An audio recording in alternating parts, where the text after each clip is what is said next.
इंदिरा की जगह दादा फिरोज गांधी क्यों राहुल के लिए साबित हो सकते हैं बेहतर रोल मॉडल। राहुल गांधी अब लोकसभा में विपक्ष के नेता हैं। राहुल गांधी के लिए अपनी दादी इंदिरा गांधी और दादा फिरोज गांधी में से किसके नक्शे कदम पर चलना बेहतर होगा। इंदिरा नहीं, दादा फिरोज गांधी क्यों राहुल गांधी के लिए बेहतर रोल मॉडल साबित हो सकते हैं, जानिए। नमस्कार, आप देख रहे हैं न्यूज कॉल 24। मैं हूं आपके साथ सुशील गिरीश। न्यूज कॉल 24 के साथ बने रहने के लिए अभी इस चैनल को सब्सक्राइब करें, फॉलो करें और नोटिफिकेशन में जाकर ऑल का ऑप्शन दबाना बिल्कुल न भूलें। आइए बढ़ते हैं खबरों की तरफ। नवगठित लोकसभा में कांग्रेस के पूर्व अध्यक्ष राहुल गांधी विपक्ष के नेता हैं। लोकसभा में विपक्ष के नेता के रूप में राहुल गांधी के लिए अपनी दादी इंदिरा गांधी के मुकाबले अपने दादा फिरोज गांधी के नक्शे कदम पर चलना बेहतर होगा। इंदिरा नहीं, फिरोज गांधी क्यों राहुल गांधी के लिए बेहतर रोल मॉडल साबित हो सकते हैं, सवाल ये भी है। बीबीसी ने 1999 में एक सर्वे करवाया था। इस सर्वे में इंदिरा गांधी का नाम पिछले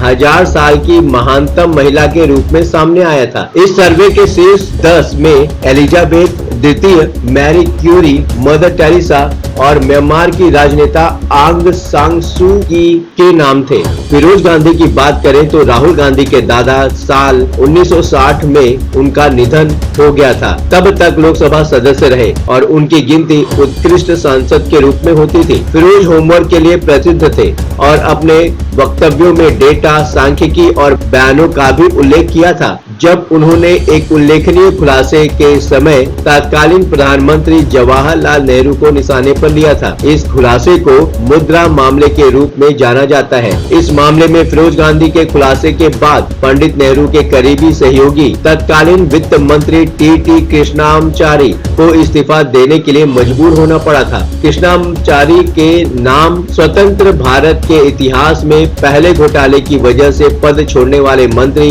का रिकॉर्ड दर्ज है। फिरोज गांधी ने इंश्योरेंस कंपनियों और बिजनेसमैन के करप्ट नेक्सस को उजागर किया था। तब संसद की कार्रवाई कवर करने वाले वरिष्ठ पत्रकार बीजी वर्गीस ने बाद में एक साक्षात्कार में कहा था, फिरोज गांधी अपनी तैयारियों में डिलीगेंट और संपूर्ण थे। इसके विपरीत राजनेताओं के बीच एक ऐसी नेता इंदिरा गांधी संसद के प्रति अक्सर कम प्रतिबद्धता रखती थी। आपातकाल के दौरान उन्होंने लोकसभा का कार्यकाल बढ़ाया था, जो कि गलत था। इंदिरा गांधी ने अध्यादेश राज की शुरुआत की और कई नीतिगत निर्णय संसद के बाहर लिए। इससे गलत परंपरा की शुरुआत हुई, जिसका वर्तमान प्रधानमंत्री नरेंद्र मोदी समेत कई सरकारों ने इस्तेमाल किया। राहुल गांधी 2018 के जुलाई महीने में संसद के भीतर सांसदों, संसद टीवी के कैमरे के सामने पीएम मोदी के पास गए और उन्हें गले लगाने की कोशिश की। उस दिन राहुल जुझारू नजर आ रहे थे और भूकंप लाने की धमकी दे रहे थे, लेकिन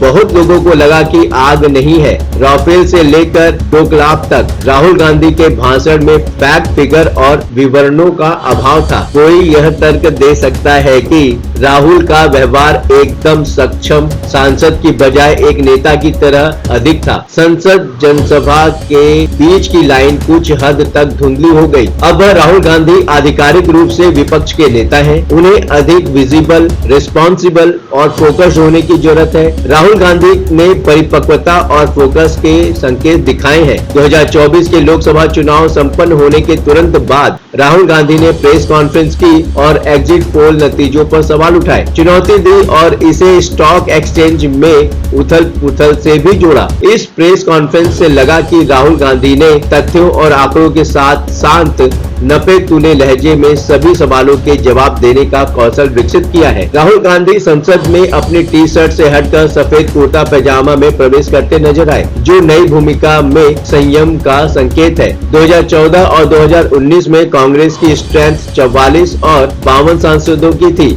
जो विपक्ष के नेता पद के लिए जरूरी संख्या बल से काफी कम थी। नियमों के मुताबिक लोकसभा में 10% से अधिक सांसदों वाली पार्टी ही विपक्ष के नेता पद की हकदार होती है। आने वाले दिन, हफ्ते और महीनों में अधिक एक्शन देखने को मिलेगा। राहुल गांधी का गेम प्लान साफ है। वह चाहते हैं कि 2029 के चुनाव में न्यूट्रल वोटर्स को एक विकल्प नजर आए और वे मोदी सरकार के लिए वोट न करें, भले ही बीजेपी लगभग 240 सीटों के साथ गठबंधन का नेतृत्व करती रहे। यहाँ यह भी उल्लेखनीय है कि व्यक्तित्व की परख के मामले में जिन इंदिरा गांधी की दाद दी जाती है, खुद वह भी राहुल गांधी के धैर्य और दृढ़ संकल्प को महत्व देती थी। इंदिरा गांधी की जब अक्टूबर 1984 में मौत हुई, तब राहुल गांधी बमुश्किल 14 साल के थे। इंदिरा उन मुद्दों पर भी राहुल गांधी से बात करती थी जिन्हें राजीव गांधी या सोनिया गांधी से बताने से भी वह बचती थी। इसे इस बात से ही समझा जा सकता है कि अपनी हत्या से कुछ महीने पहले जून 1984 में इंदिरा गांधी अपनी जान को लेकर भयभीत थी और वह राहुल से कहती थी कि वह कार्यभार संभाले और जब उनकी मृत्यु हो जाए तो रोए नहीं। जून 1984 में ऑपरेशन ब्लू स्टार के बाद जब सेना ने पंजाब के स्वर्ण मंदिर से खूंखार आतंकियों का सफाया कर दिया, इंदिरा गांधी को यह लगने लगा था कि वह मरने वाली है। संभव है कि हिंसक मौत यानी हत्या। इंदिरा ने चुपचाप राहुल से अंतिम संस्कार की व्यवस्था के बारे में बात की और ये बताया कि वह अपना जीवन जी चुकी है। राहुल गांधी शायद यह सब समझने के लिए बहुत छोटे थे, लेकिन उनमें इंदिरा गांधी को अपने मन के विचार साझा करने के लिए आदर्श साथी मिल गया था और उनके निर्णय पर भरोसा था। 40 साल बाद अब कई कांग्रेसी भी इस विचार पर विचार कर रहे हैं कि राहुल गांधी पर इंदिरा का भरोसा सही था, क्योंकि राहुल गांधी अब विपक्ष के नेता के तौर पर जाने जाएंगे। इसलिए राहुल गांधी को अपने दादा फिरोज गांधी की तरह ही सारे बातों को फैक्ट्स फिगर के साथ रखना चाहिए, ताकि उनकी बात लोगों तक पहुंचे और सत्यता की भी परख हो पाए कि वो बातें जो वो कह रहे हैं उनमें कितना दम है। आप अपनी राय हमें कमेंट के माध्यम से भेज सकते हैं। लगातार खबरों के लिए बने रहिए अब न्यूज़ कॉल 24 के साथ। नमस्कार।